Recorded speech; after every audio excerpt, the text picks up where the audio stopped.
रहने का अधिकार नहीं। उन 8 जनों को सिख समाज से बहिष्कृत किया जाता है। अब वे कभी किसी गुरुद्वारे में पैर नहीं रख सकेंगे, किसी सिखों के कार्यक्रम में भाग नहीं ले सकेंगे, सिखों के किसी स्कूल में दाखिला नहीं ले सकेंगे, सिखों के किसी अस्पताल के अंदर वो प्रवेश नहीं पा सकेंगे, सिखों के किसी भी सामाजिक कार्यक्रम के अंदर उनको खड़े रहने की अनुमति नहीं होगी। जैन गुरु आचार्य ने सिखां दी मिसाल दी कि किवें PMC दे बैंक दे विच वड्डा घोटाला होया ते 8 डायरैक्टर जिहड़े सिख सन उन्हां नूं किवें सिख कौम ने सज़ा दी, सिखां ने ताकत दिखाई। अज कहना कि हिंदुस्तान दे विच जैन धर्म के लोगों च वेखीए या हिंदू धर्म समाज च देखीए तो किन्ने ऐसे लोग ने जिहड़े रोज़ घोटाले करते हैं, किसी के खिलाफ कोई नहीं गल करता, किसी नूं कोई सज़ा नहीं दी जाती। तो अज जैन धर्म के लोग सिखां तो सीखन, सिखां की ताकत तो सीखन, इन्हां दी बुनियाद तो सीखन। अज जैन गुरु की गल कर रहा है सिखां नूं लैके अपने लोगों के अगे। अज इस हवाले नाल वीडियो है, चलने वीडियो की तरफ, फिर करने गलबात। PMC नामक बैंक थी मुंबई की, पंजाब महाराष्ट्र बैंक PMC, दिवालिया बन गई। बहुत बड़ा उसमें फ्रॉड किया गया, लाखों करोड़ों रुपयों का गफला हुआ।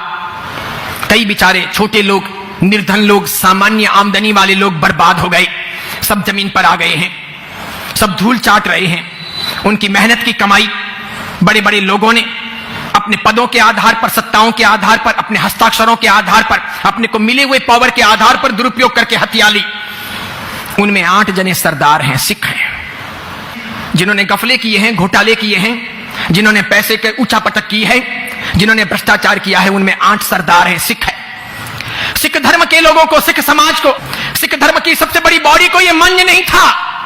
उन्होंने तात्कालिक आपातकालीन मीटिंग बुलाई, पूरा सिख समाज मुंबई में एकत्रित हुआ और उसने यह निर्णय किया कि जिन 8 सरदारों ने यह घोटाला किया है, यह गफला किया है, जिन्हें बेईमानी की है, अनैतिकता का परिचय दिया है, गरीबों का पैसा खाया है, बैंक को बर्बाद किया है, लोगों को तबाह किया है, यह पाप किया है, अपराध किया है, यह न्याय नहीं किया है, उन्हें सिख धर्म में रहने का अधिकार नहीं।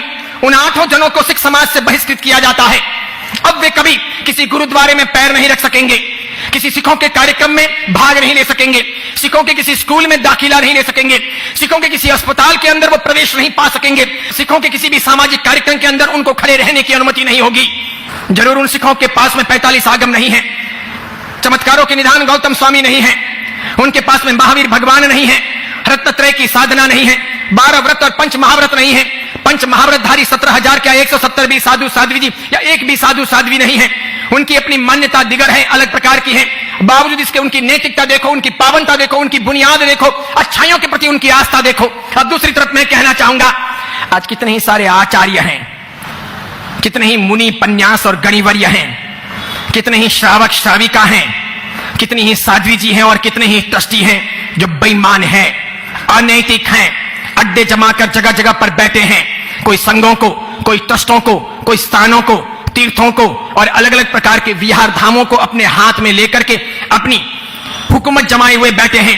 रोज वहां भ्रष्टाचार के आचरण होते हैं, बेईमानियां होती हैं, गलतियां होती हैं, पैसा उल्टा सुल्टा होता है, अन्य सारे पाप होते हैं, अपराध होते हैं, लेकिन माई का लाल एक भी आदमी बोलता नहीं, समाज जगता नहीं, प्रश्न उठाता नहीं, ऐसे लोगों को खदेड़ता नहीं, ऐसे लोगों को बाहर निकालता नहीं। मोक्ष की बातें करते हैं, सामायिक प्रतिक्रमण की बातें करते हैं, 99 और 84 की बातें करते हैं, आत्म उत्थान की बातें करते हैं, कर्मवाद की और कर्मक्षय की बातें करते हैं, कर्म निर्जरा की बातें करते हैं, एक इंदिया, बेंदिया, तेंदिया, चौरिंदिया, पंचिंदिया रोज बोलते हैं। लेकिन कभी हम ये नहीं सोचते कि इन बेईमानों को दूर करेंगे कैसे, समाज से बेईमानी हटानी होगी, इन भ्रष्टाचारियों को हटाना होगा, इनको हटाने के लिए एक होना होगा। कोई तैयारी नहीं करता, उल्टे उनको मस्के लगा देते हैं। कई ऐसे धनवान हैं जो ट्रस्टी बन के बैठे हैं, कई ऐसे पदाधिकारी हैं जो ट्रस्टी बन के बैठे हैं, या कहीं कहीं अपना आधिपत्य लेकर के बैठे हैं, और कई साधु साध्वी जी हैं वे भी अड्डे जमा करके बैठे हैं। वे अपने अपने हिसाब से संघों की, ट्रस्टों की या तीर्थों की मनमानी पूर्वक व्यवस्थाएं करते हैं।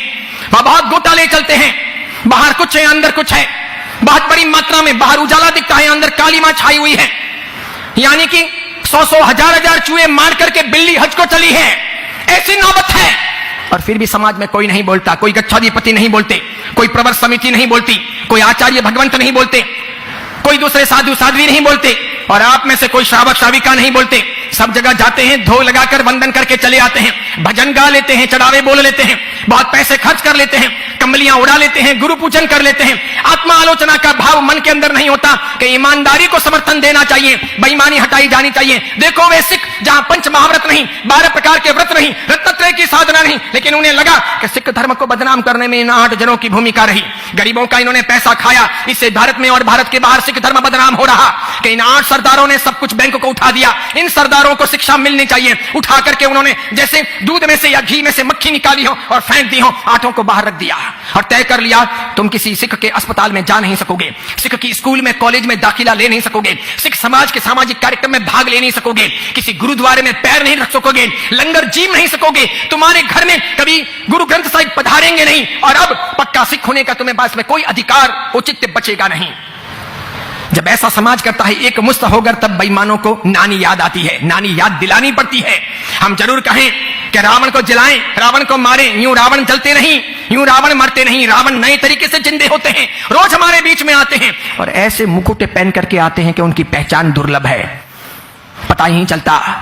वो पहचान बहुत जरूरी, बहुत आवश्यक, और जब तक ये सावधानी नहीं बरतेंगे तब तक समाज का उद्धार नहीं होगा।